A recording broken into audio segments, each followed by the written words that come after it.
Baby Metal. Let's talk about the new Baby Metal one.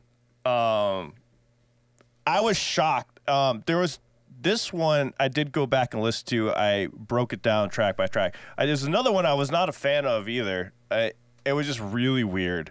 But the chorus was good because I remember the chorus from the clips that we all did and everything. I love the chorus to it. Definitely when I went back and listened to it, there's a lot of cool things underneath in the music. I'm so happy I did separate the tracks and stuff and listen to it. I'm like, holy shit, there's a lot of awesome production. I think they just failed at the mixing level of it. Even though it is a good mix, but what they focused on, I guess in my head, I didn't really like what they focused on. But they really like focus on that like dance beat, like that boots and cats and boots and cats beat. I'm like, why is this in here? Like they couldn't complicate that up a little bit. I don't know, or like make it different. But I haven't listened. Sue saves the song. Yeah, Sue saves the song for sure. Sue makes that song 100%. I love the vocals, love her singing in it. Though I will say that her vocals, and there's some parts in the middle of the song that are really, really cool, and I can't wait to release that video because there's some really awesome nuances in there. Just the opening of the song was just weird to me, but it's good. It's a good song. It's a good song. It's definitely my least favorite. How many are left on this album that need to be released? I don't know, because I don't know, man. 4. The overall vibe of everything released is like, yeah, like everybody's still waiting for what they want to hear. Right. There's great songs, don't get me wrong, but I'm looking for like, I want some heavier shit, give me that. It's like a lot of people are still waiting, like, okay, let's hear what the next one is. Okay, let's hear what the next one is. And it's still like not happening. Yeah. For me, I'm curious to see if like it's packed with a bunch of shit people want to hear later, or if it's all going to be like this. And I think it's going to all be like this. Ryan, I really do. I think it's all going to be like this. It's going to be in the vein of Divine Attack, Monochrome. All these songs we've heard, I think it's going to be very similar to these 4 that we've already heard. Oh, Metal King's the best song they ever wrote, so yeah. This was interesting because when we did those teasers last year, the chorus of this, what was it called again? The Baby Metal song? Anyway, Light in the Darkness, I think. Yeah, thank you. Like the chorus with the drums have a really interesting pattern, and that was the teaser that stood out to me the most last summer when we were listening to them. Like it actually got stuck in my head after like, the 10 seconds or whatever it was. So I was really excited for this one, and maybe I was partial to it for that reason, but I actually really enjoyed listening to it the first time, but then I never listened to it again. So that almost tells me like, did I love it or did I just enjoy it because I already loved the chorus the first time I heard it? I don't know. Wave, the chorus is really good. You're absolutely right. I agree with you. That drum pattern is amazing underneath it. The way that it like combines together, and then when you hear it in layers, dude, you're absolutely right. I love it. Layers. Just there's another thing too is that I'm still such a Baby Metal noob. Like I've heard a lot of their music, but it was all like watching live versions with you, and like when I take all of that in at once, I can't retain it. So like, I know like if you're comparing it to their older stuff where it's just like mind-blowingly ambitious and crazy, like I can definitely understand why this stuff would be more disappointing because it is.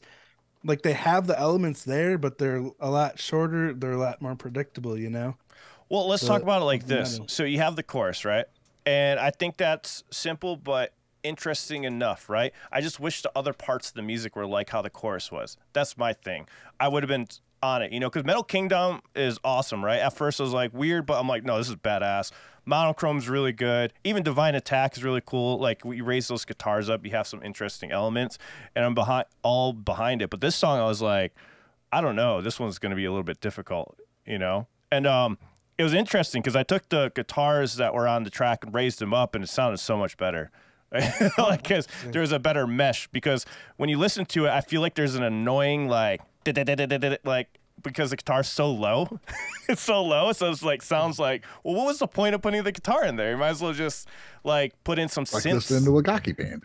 Yeah, you might as well put in a synth or something, like a heavy distorted synth, and put that in there because it's fairly simple. It's just if I remember correctly, it's G, and then it's just like G flat, and it just goes down the line of the scale. and that's all it is. I'm like, that's really oddly simple for a baby metal song. There were some cool like unison riffs though with the drums like leading into the chorus, if I remember right. Yeah, yeah.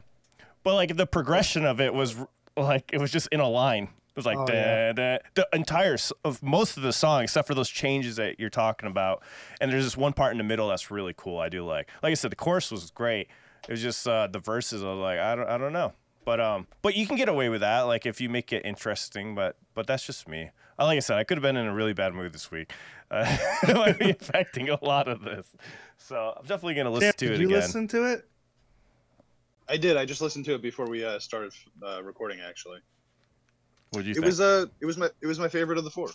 It was. I'm actually a little bit surprised to hear you guys say this because I'm generally the one that's like, I don't, it's a little plain for me type of thing. And I did feel like this one it had that the same sort of like it's got the aura that the other three had, but and I was really iffy about it until after the first chorus. So like the first chorus came up, and I was like, okay, here's that chorus. Like, oh, I remember this from when we were listening to it again. Like, just like you guys, it's an earworm instant, right? So I was like, oh, this is that song. Cool, this sounds good.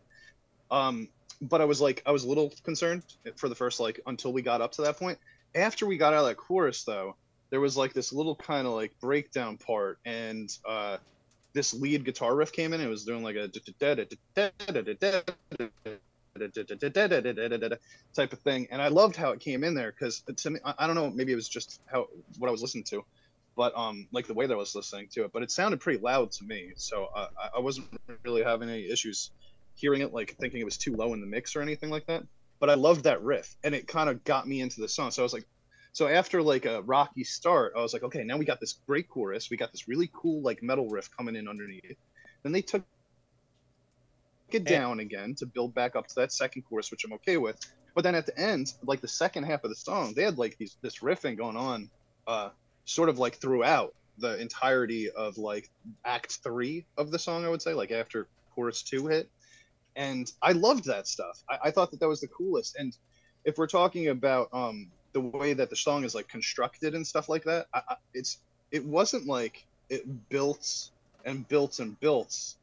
I loved how it kind of like built up to the chorus and then went hard and then went back down and then built back up and went harder and then went down and then built back up and went hardest.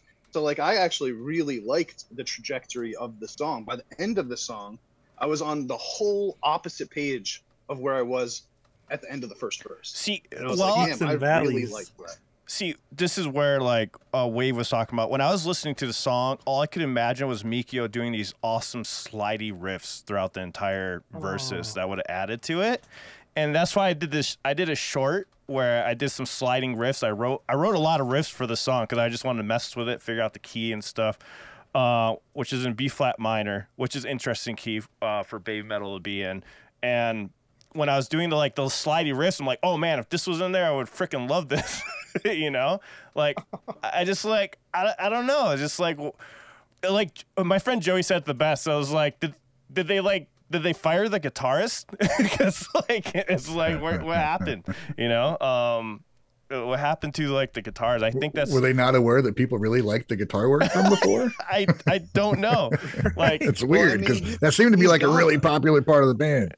Listen, I like songs. I like songs like Da Da Dance and Shanti Shanti, which are a little less guitar, and I love but those are really well crafted songs, and there's still some guitar work in this.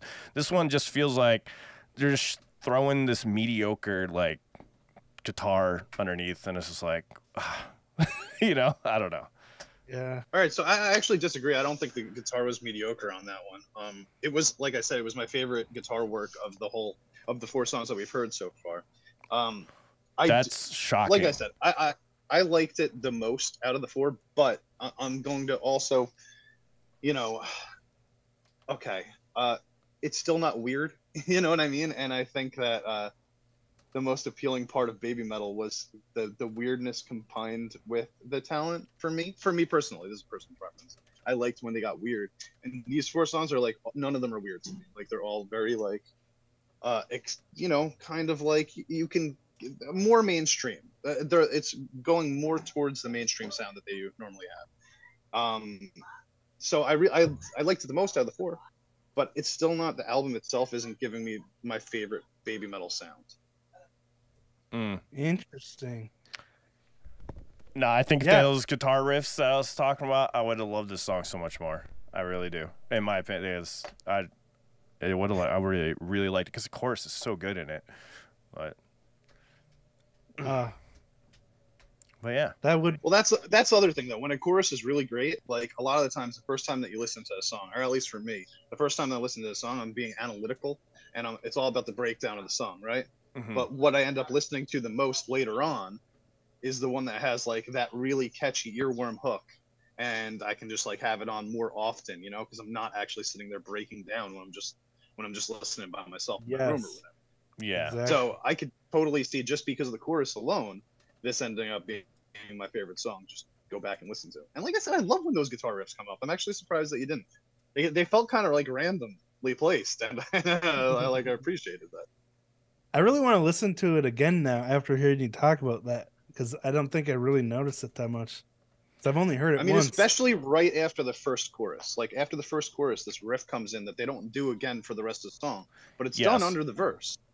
I know what you're talking about. That's where that interesting beat comes in, that I really like. There's like some electronic stuff that they do in there. I thought was like really verse? Badass. Is it in the second verse? And then Moa has a more prominent role for a moment, but in a severely auto-tuned vocoder. She sings for a second by herself. Yeah, so that was cool to see her by herself. So for more Gaijin goodies like you just saw, be sure to subscribe to the Gaijin Guys podcast and turn on all notifications to be part of the live stream every Sunday. You can also find us wherever you listen to podcasts, Spotify, iTunes, etc. You can find even more exclusive content and reactions on our Patreon, patreon.com/Gaijin Guys. I'll see you there. Adios.